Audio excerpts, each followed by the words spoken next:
Welcome to the People Chronicles. I'm Jackie Hoffman, and we are joined by David Lomnychuk. And it's nice to have you joining us today. Thank you. Thank you for having me. It's my pleasure to be here. We need to know a little bit about your background before we get into the heart and soul of today's interview. So you can let us know where you're from. I'm from Reading, Pennsylvania, Exeter Township to be exact. And where did you go to high school? I went to Exeter Senior High School. I'm a 2006 graduate. Myself and all of my three older brothers, we all graduated from Exeter. It's an amazing school district. All right. So we start off our interviews with the same question, and then we can backtrack to find out what's really going on in the life of Dave Lomnychuk. What would you like our listeners and viewers to learn from your story today? Well, being that I am the youngest of four brothers, I've always kind of been a little too mature for my own age from the time I was young. My family and we lived in Reading, and we moved down to Exeter in the early 90s, and we lived in a row home. And I can remember my mom saying to my dad when they were building the house that each one of us brothers, we were going to go from sharing bedrooms to each having our own room, because we needed to define ourselves, and if we wanted to paint the bedrooms or hang whatever posters we wanted, that was our own space, our own room. So my parents built a beautiful home, which they still have down in Exeter, and we all went to Lorraine Elementary School, and then we moved on up, and I was the last one to graduate in 2006. Being that as I said, I am the youngest of four brothers, I kind of watched my older brothers when they all got their first jobs in grocery stores and fast food restaurants. And that I never wanted to be that person. I always kind of marched to the beat of my own drum. So I was a teenager. I was 15 at the time, just turning 16, when I realized that I wanted to have an after-school job, but I wasn't sure exactly what I wanted to do. And so I, through some serious thinking and just being how my parents raised all of us, that every Saturday was cleaning day in my parents' house, and each one of us had a chore and a job to do, I thought I can provide cleaning services. At the age of 16, I just need to find some customers. So now you're going to be a little entrepreneur at 16 years old. At 16, I am going to try and do that. So on my 16th, my parents had a little 16th birthday party for me. And that night I bought business cards, and I decided to print off some business cards. But let's be realistic. Who is going to trust a 16-year-old to do cleaning to their home? So my very first customer was a family member who was a teacher. And what I learned at 16, which people still talk about in this day and age in business, is word of mouth is your best friend by far. So she was my very first customer at 16. And there I was on weekends going in and cleaning her home every other Saturday.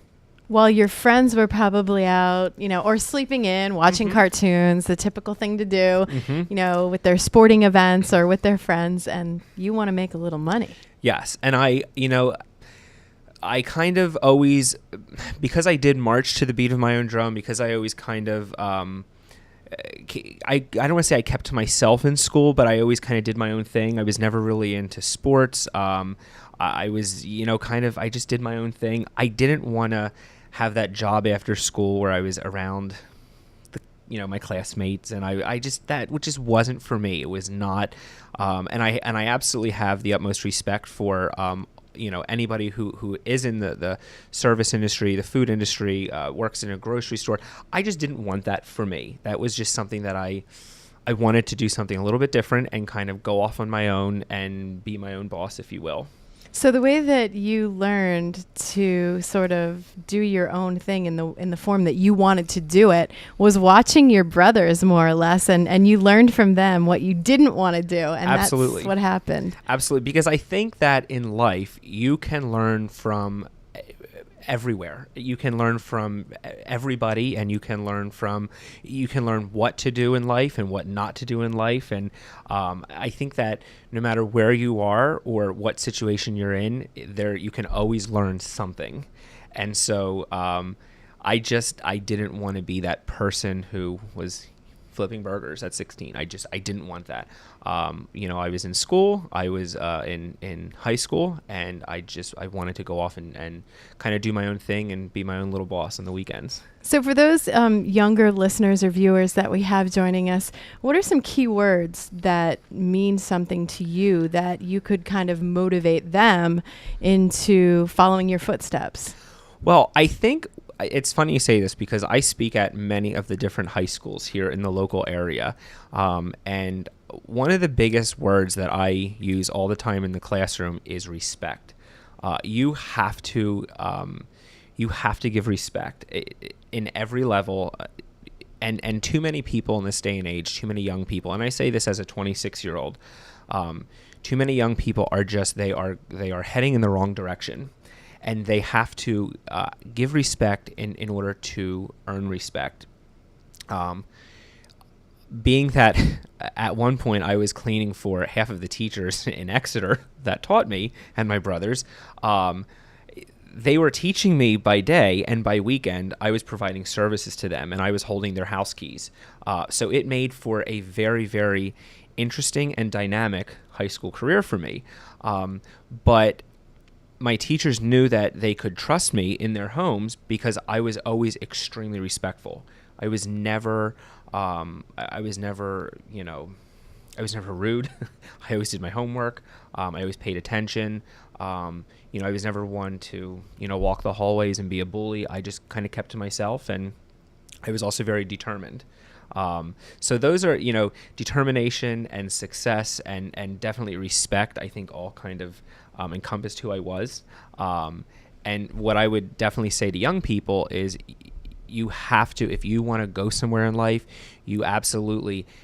people are going to look back on how you were. And to this day, at 26 years old, I still have clients in my company, and I now have several staff members. But I have several clients in my company who are still Exeter teachers that they taught me. Well, we're going to learn a lot about you being so successful in your business. And we talked about high school. What did you do after high school?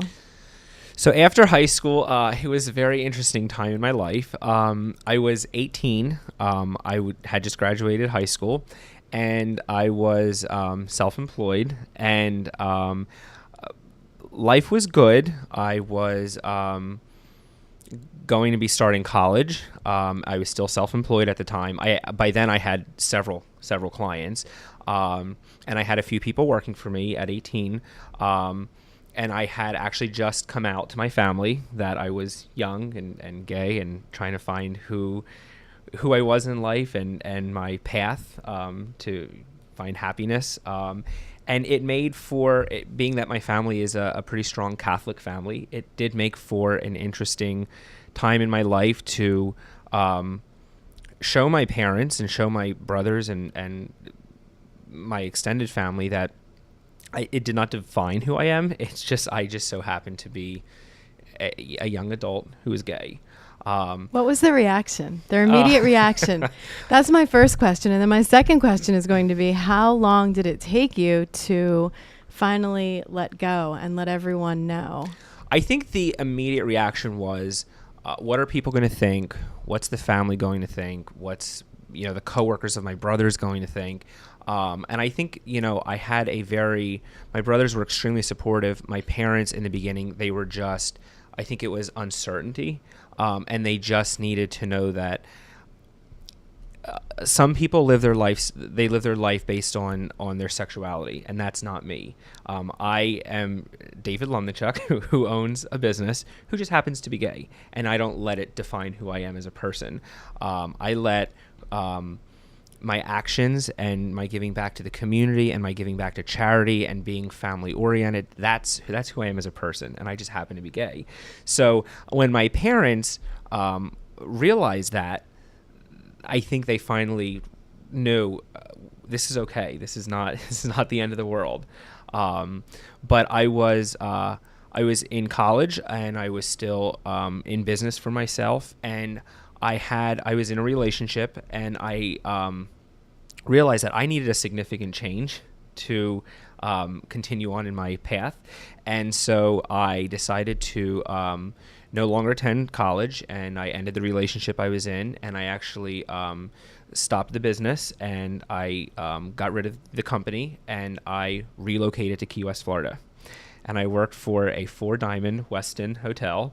And being that my brothers and myself all today live within a 5-mile radius of my parents' house, it was very traumatizing for my family to see their baby move 1,000 miles away to Key West, Florida at the age of 20. But I reassured my parents and my brothers and my family that this was going to be a huge opportunity for me.